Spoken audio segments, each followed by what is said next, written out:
soul.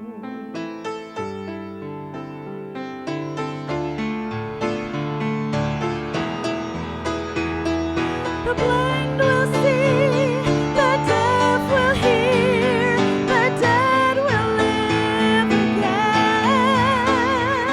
The lame will leap, the dumb will speak, the praises of the Lamb.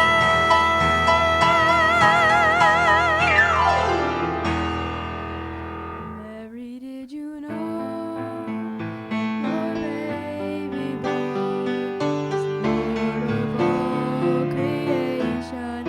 Mary, did you know that your baby boy will one day rule the nation?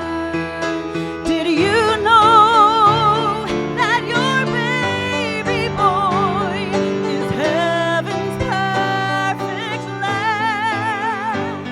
That sleeping child you're holding is the great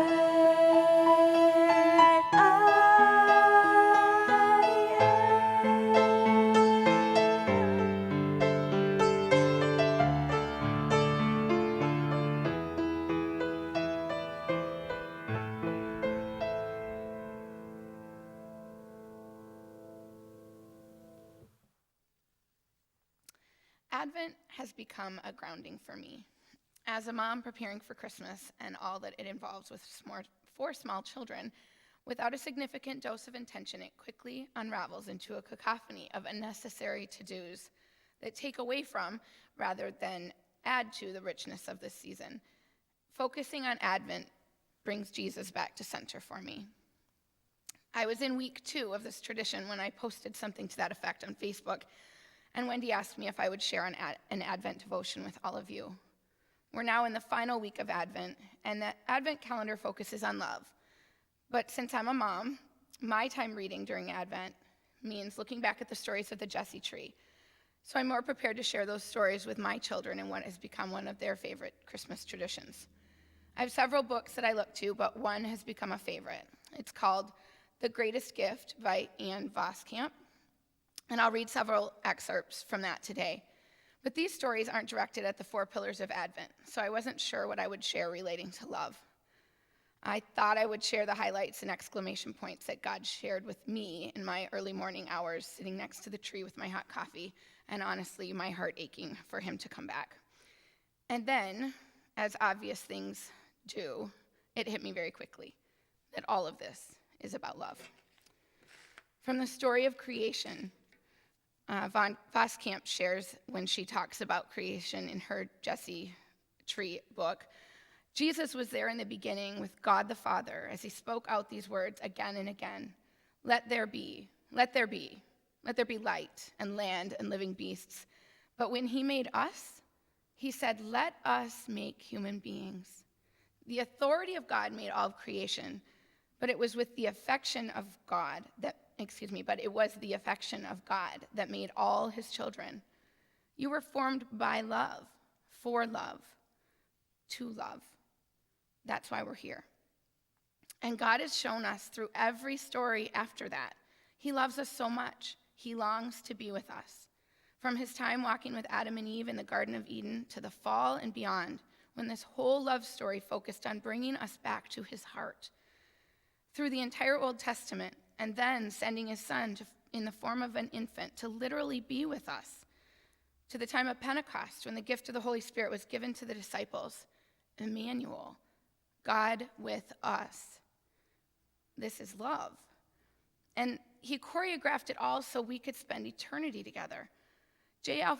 Wilson writes, strange, this familiar father of prodigals, whose love, too much for one lifetime, wills that we shall share a feast of forgiveness and joy in the epilogue of eternity. Strange, this daily advent of Emmanuel. He wants to be with us and spend eternity with us. Love. And we jump from creation in every story of the Bible all the way up to today, to your heart and mine. The lyrics of the song, O Holy Night, has always stirred in my heart and challenged my scarcity of faith. Jesus came down to this messy world, and in the lyrics of the song, it says, "Long lay the world in sin and error pining, till he appeared and the soul felt its worth." Where do we find our worth?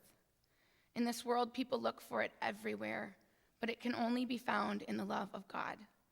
He loves us because he created us. We can truly find our worth in nothing but his love. And we're changed by that love, by his love story, and we ought to change the world around us because of it. Simply refusing to live as people who we no longer are, we pierce the darkness as we collectively shout our testimonies. Emmanuel has come. And because he has come, we have been changed. Our hearts changed because of his love. We bend our knees to him and our will to his, and we live differently. We aren't alone in a broken world wallowing in sin anymore because of love. And that brings peace. Peace in a world where there is very little. I don't need to mention all the ways our peace has been rocked in the last year of our lives. From world politics to the smallest space in our little town, the peace has all but evaporated. This is the message of Christmas, Voskamp writes. The message of Christmas is not that we can make peace or that we can create love, make light, make gifts, or make this world save itself. The message of Christmas is that this world is a mess and we can never save ourselves from ourselves and we need a Messiah. For unto us a child is born. The peace of God is a direct byproduct of the love of God sent to earth. She continues, "It's Christmas when you light a dark world and the unexpected place with a brave flame of joy, when you warm the cold, hopeless places with the daring joy that God is with us, God is for us, God is in us. When you are a wick to light hope in the dark, then you believe in Christmas.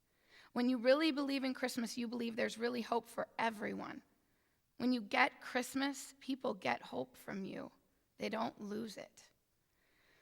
Unless you keep passing on the miracle of hope, you live like Christmas is a myth. Sharing hope is like lighting a candle, and passing on hope is love."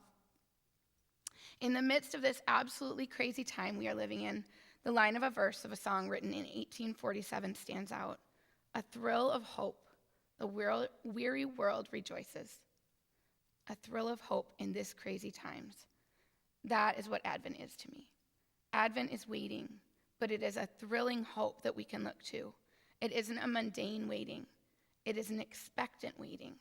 Something is stirring. God is at work. And we aren't waiting on a baby to be born. Although we celebrate Jesus' birth at Christmas, we're celebrating who he is and what he has done, and looking forward to his coming again. I pray this year especially that this very weary world can look to him, find his peace, bask in his love, and find that hope and rejoice.